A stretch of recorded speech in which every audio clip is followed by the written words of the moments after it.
Hello everyone, welcome to पढ़ाई times. आप सभी को पता है कि ग्रुप डी का जो आपका एग्ज़ाम है उसके लिए बहुत ही कम समय बचा हुआ है। सो इन कम समय का हम अधिक से अधिक उपयोग करेंगे और साइंस के क्वेश्चन हम देखेंगे जो कि 2018 का एग्ज़ाम हुआ था। उस एग्ज़ाम में सबसे ज़्यादा बार रिपीट किए गए क्वेश्चन हैं, उसकी हम सीरीज स्टार्ट किए हैं और हम जो है वो क्वेश्चन देखेंगे जो कि एग्ज़ाम में पूछे गए हैं और ये मोस्ट एक्सपेक्टेड क्वेश्चन है।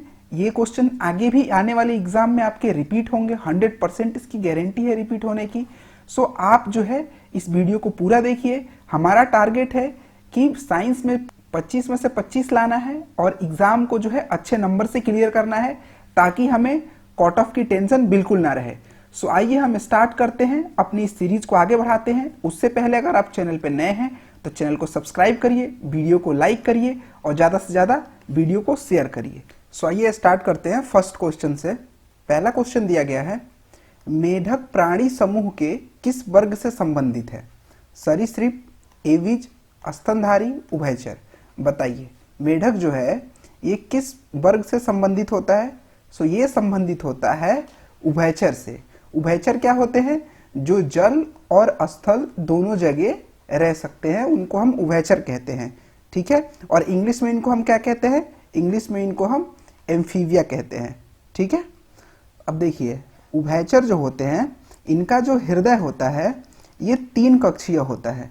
ठीक है, और मानव का हृदय कितना कक्षीय होता है? ये 4 कक्षीय होता है, यानी कि मानव के हृदय में 4 चैम्बर होते हैं और मेढक के हृदय में 3 चैम्बर होते हैं, क्योंकि मेढक जो है उभयचर है। और अगर यहाँ से आपसे पूछ दे कि मछली के हृदय में कितने चैम्बर होते हैं, सो मछली के हृदय में 2 चैम्बर होते हैं। ठीक है, सो आई होप कि यहाँ से आपको क्लियर हो गया होगा। हम आंसर के साथ बाकी भी पॉइंट जो है इससे रिलेटेड डिस्कस करते हुए चलेंगे, ताकि एग्जाम में अगर इससे रिलेटेड कोई भी आपसे क्वेश्चन पूछा जाता है तो आप उसको इजीली सॉल्व कर पाए। चलिए आइए देखते हैं हम अगला क्वेश्चन। अगला क्वेश्चन दिया गया है, निम्न में से किसका उपयोग उष्मा विकिरण को मापने के लिए किया जाता है? वायु दाब मापी, काल मापक, वायु दाब लेखी, तेज मापी। बताइए किसका उपयोग किया जाता है? सो ये उपयोग किया जाता है तेज मापी का। तेज मापी का उपयोग उष्मा विकिरण को मापने के लिए किया जाता है। अब यहाँ पे दिया गया है वायु दाब मापी। अब वायु दाब मापी का प्रयोग किस चीज में किया जाता है? सो वायु दाब मापी का प्रयोग जो है वायुमंडल के दबाव मापने के लिए किया जाता है। ठीक है, जिसको हम बैरोमीटर भी कहते हैं इंग्लिश में। अब देखिए यहाँ पे लिखा गया है वायु दाब लेखी। वायु दाब लेखी का उपयोग कहाँ किया जाता है? सो वायुमंडलीय दबाव का रिकॉर्ड करने के लिए किया जाता है। ठीक है, वायु दाब मापी का उपयोग किया जाता है वायुमंडलीय दबाव को मापने के लिए, और वायु दाब लेखी का उपयोग किया जाता है रिकॉर्ड करने के लिए। उसके बाद मैं कुछ इंपॉर्टेंट आपको बता देता हूं। जैसे अगर आपसे पूछ दे कि फैदोमीटर से क्या नापा जाता है? सो ये जो है समुद्र की गहराई मापी जाती है। उसके बाद अगर आपसे पूछ दे आर्द्रता मापी, अगर आपसे पूछ दे सो आर्द्रता मापी क्या होता है? सो आर्द्रता मापी से आर्द्रता मापा जाता है। ठीक है, उसके बाद अगर आपसे पूछ दे उत्तप मापी क्या होता है? सो उत्तप मापी से जो है उच्च तापमान मापा जाता है। सो आई होप कि आपको सारे पॉइंट इससे क्लियर हो गए होंगे। चलिए आइए देखते हैं हम अगला क्वेश्चन। अगला क्वेश्चन दिया गया है, यदि पृथ्वी का गुरुत्व 0 हो जाता है तो क्या होगा? इनमें से बताना है आपको। हम हवा में उड़ सकते हैं, हम पृथ्वी से जुड़ेंगे, हमारे भार में वृद्धि होगी, हमारा भार समान रहेगा। बताइए इनमें से क्या हो जाएगा? सो अगर पृथ्वी का गुरुत्व 0 हो जाता है तो हम हवा में उड़ सकते हैं। ठीक है, क्योंकि देखिए गुरुत्वाकर्षण के कारण ही जो है हम जमीन पे चल सकते हैं और रह सकते हैं। अब देखिए अगर आपसे पूछ दे कि भार W बराबर क्या होता है, W बराबर अगर पूछ दे भार W बराबर क्या होता है, तो ये हो जाता है mg, जहां m क्या है? द्रव्यमान है और g क्या है? गुरुत्वीय त्वरण है। ठीक है, अगला क्वेश्चन दिया गया है, निम्नलिखित में से कौन सी घटना आकाश में इंद्रधनुष के निर्माण के लिए जिम्मेदार होती है? आपको बताना है परावर्तन, अपवर्तन, प्रकीर्ण, सभी 3। बताइए इनमें से क्या हो जाएगा? सो जो है आकाश के में इंद्रधनुष के निर्माण के लिए ये तीनों जो होती है वो जिम्मेदार होती है, यानी कि परावर्तन, अपवर्तन और प्रकीर्ण। अब देखिए प्रकीर्ण यहाँ पे दिया गया है। सो प्रकीर्ण क्या होता है? सो प्रकाश का उसके रंगों के घटक में विभाजन को हम प्रकीर्ण कहते हैं। अब प्रवर्तन की बात कर ले तो प्रकाश का प्रवर्तन प्रकाश की किरणों को वापस भेजने की प्रक्रिया है जो वस्तु की सतह पर गिरती है और वहां से वापस भेजती है। ठीक है। अपवर्तन क्या होता है?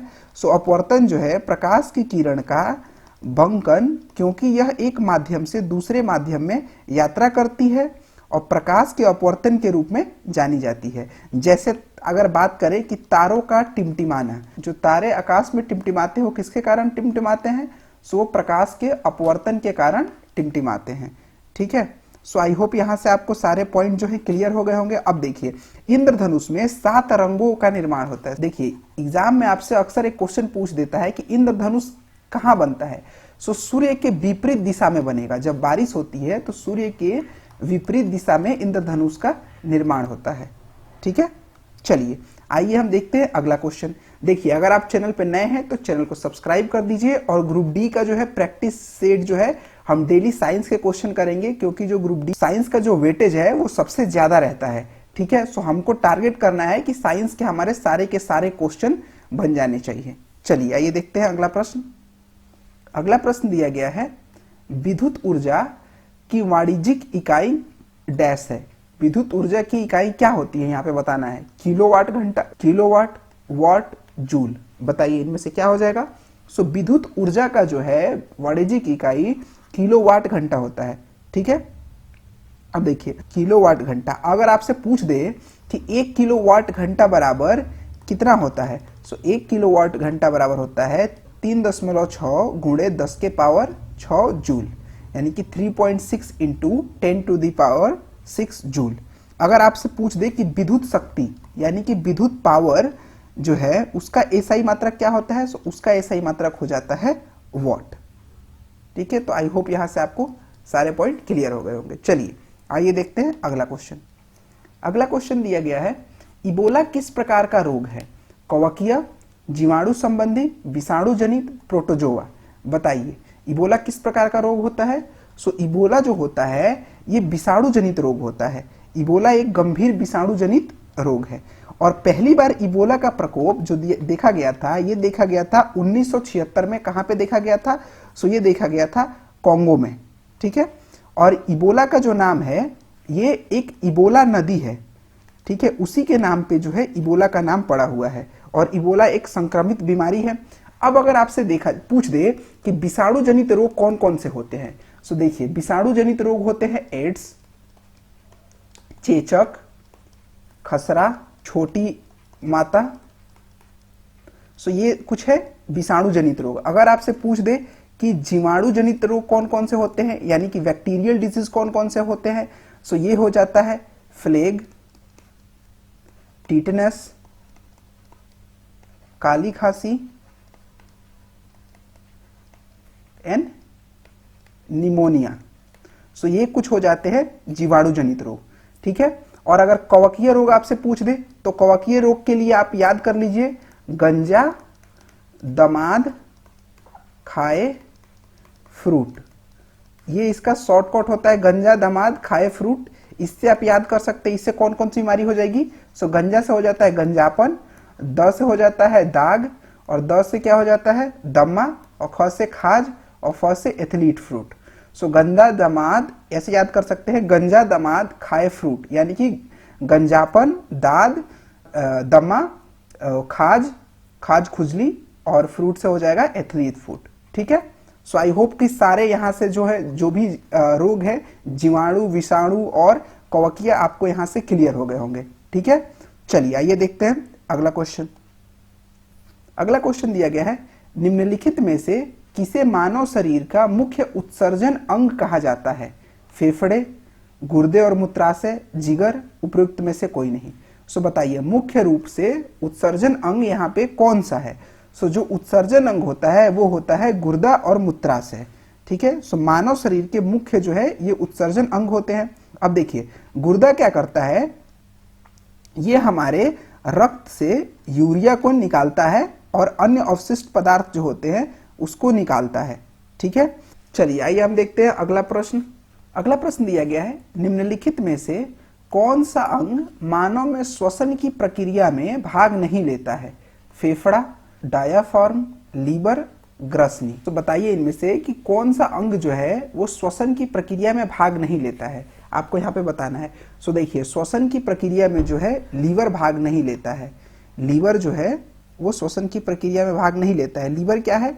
यह त्वचा के बाद, देखिए ये मानव का सबसे बड़ा ऑर्गन जो है लीवर है, लेकिन अगर ऑप्शन में वहां पे अगर त्वचा दिया जाता है सो त्वचा हो जाएगा आपका सबसे बड़ा ऑर्गन। अगर त्वचा नहीं है तो लीवर होगा। ठीक है, देखिए अगर श्वसन प्रणाली के अंगों की हम बात करें कि श्वसन प्रणाली के अंग कौन कौन से होते हैं, तो उसमें आ जाते हैं नाक, मुंह, स्वर यंत्र और ग्रसनी, फेफड़े, डायाफ्राम। ये सब जो है ये हमारे श्वसन के अंग होते हैं। ठीक है, और स्वर, ये जहां पे देखिए जो लिखा गया है स्वर यंत्र, स्वर यंत्र को हम क्या कहते हैं? वॉइस बॉक्स भी कहते हैं। ठीक है, अगर आपको क्लास अच्छी लग रही है तो चैनल को सब्सक्राइब कर लीजिए ताकि जो है आपको पल पल की अपडेट मिलती रहे, और वीडियो को भी लाइक करिए। ठीक है, चलिए ये देखते हैं अगला प्रश्न। अगला प्रश्न दिया गया है, मानव शरीर की सबसे बड़ी शिरा कौन सी है? कोरोनरी शिरा, महाशिरा, फुफ्फुस शिरा, सिरिका। बताइए इनमें से कौन सी सबसे बड़ी शिरा होती है? सो सबसे बड़ी शिरा जो होती है वो होती है महाशिरा। महाशिरा मानव शरीर की सबसे बड़ी शिरा है। ठीक है, और शिराएं का काम क्या होता है? तो शिराएं जो होती हैं रक्त को हृदय की ओर ले जाती हैं। ठीक है, और अगर हम धमनी की बात करें तो धमनी क्या करती हैं? हृदय से जो है वो शरीर की ओर लेके आती हैं। ठीक है, शिराएं जो होती हैं ये अशुद्ध रक्त ले जाती हैं, जिनको हम बिना ऑक्सीजन के रक्त कहते हैं, जिनमें कार्बन डाइऑक्साइड CO2 मौजूद होता है। और धमनी जो होती है वो जो है ऑक्सीजन युक्त रक्त ले जाती है, यानी कि शुद्ध रक्त जो है वो हमारे शरीर को पहुंचाती है। ठीक है, चलिए आइए हम देखते हैं अगला क्वेश्चन। उससे देखिए यहाँ पे एक अपवाद में आती है फुफ्फुस शिरा। फुफ्फुस शिरा जो है वो यहाँ पे ऑक्सीजन युक्त रक्त ले जाती है। ठीक है, चलिए आइए देखते हैं अगला क्वेश्चन। अगला क्वेश्चन दिया गया है, निम्न में से कौन सा हार्मोन पुरुष सेक्स हार्मोन है? टेस्टोस्टेरोन, गुद्दा, एस्ट्रोजन, प्रोजेस्टेरोन। सो बताइए इनमें से कौन सा हो जाता है? जो पुरुष सेक्स हार्मोन होता है वो होता है टेस्टोस्टेरोन। टेस्टोस्टेरोन एक क्या है? स्टेरॉयड हार्मोन होता है। ठीक है, और जो टेस्टोस्टेरोन होता है यह पुरुष में प्रजनन क्षमता को नियंत्रित करता है, और नियमित एक्सरसाइज और विटामिन लेने से और संतुलित प्रोटीन आहार लेने से जो होता है टेस्टोस्टेरोन बढ़ता है। ठीक है, चलिए आइए देखते हैं अगला क्वेश्चन। अगला क्वेश्चन दिया गया है, हड्डियां कमजोर और भंगुर होने की स्थिति को क्या कहते हैं? अस्थि सुशीरता कहते हैं, मेनिंजाइटिस कहते हैं, स्वाइन फ्लू कहते हैं, एड्स कहते हैं। सो बताइए इनमें से क्या कहेंगे? सो हड्डियां जो कमजोर हो जाती हैं या भंगुर होने की स्थिति को हम क्या कहते हैं? इसको हम अस्थि सुशीरता कहते हैं। ठीक है, एड्स तो मैंने आपको बताया था ये वायरस से होने वाली बीमारी है। ठीक है, स्वाइन फ्लू भी जो है ये भी वायरस से होने वाली बीमारी है। ओके, सो यहाँ पे हो जाएगा अस्थिर सुशीरता जो होती है ये हड्डियां कमजोर और भंगुर होने की स्थिति में होता है। ठीक है, आमतौर पे कैल्शियम की कमी और विटामिन डी की कमी के कारण जो है ये बीमारी होती है। और अगर देखिए यहाँ पे एक इंपॉर्टेंट पॉइंट बता देता हूँ आपको कि एड्स के लिए जो है एलिसा टेस्ट होता है। ठीक है, और विश्व एड्स दिवस कब मनाया जाता है? ये मनाया जाता है 1 दिसंबर को। चलिए आइए देखते हैं अगला क्वेश्चन। अगला क्वेश्चन दिया गया है, हरित क्रांति शब्द का प्रयोग सबसे पहले डैश ने किया।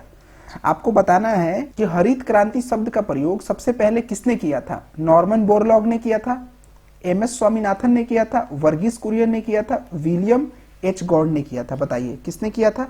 तो सबसे पहले हरित क्रांति शब्द का प्रयोग, देखिए यहाँ पे शब्द पूछा है, शब्द का प्रयोग जो किया था वो किया था विलियम S गॉर्ड ने किया था।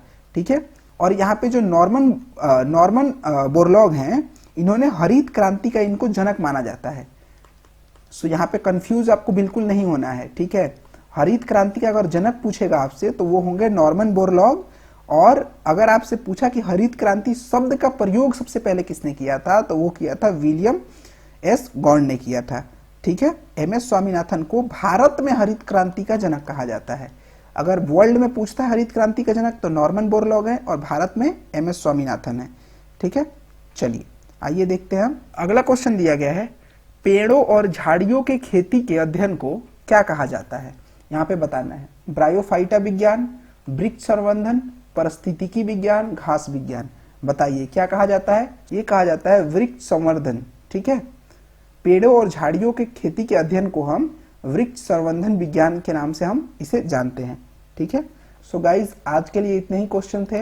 आई होप आपको क्लास अच्छी लगी। अगर आपको क्लास अच्छी लगी तो आप वीडियो को लाइक कर दीजिए और ज़्यादा से ज़्यादा वीडियो को शेयर करिए। चैनल पे नए हैं तो चैनल को सब्सक्राइब करिए। और जो है ग्रुप डी का जो है प्रैक्टिस सेट हम डेली लेके आने वाले हैं और आपको प्रैक्टिस करना है। साइंस में जो है आपका एक भी क्वेश्चन नहीं छूटना चाहिए। हमारा यही टारगेट है कि ग्रुप डी का पूरा साइंस जो है आपको कवर करना है। और अगर आपका कोई सुझाव हो तो कमेंट में कमेंट करिए, कमेंट करके बताइए। चलिए तब तक के लिए खुश रहिए, मुस्कुराते रहिए and see you in the next video.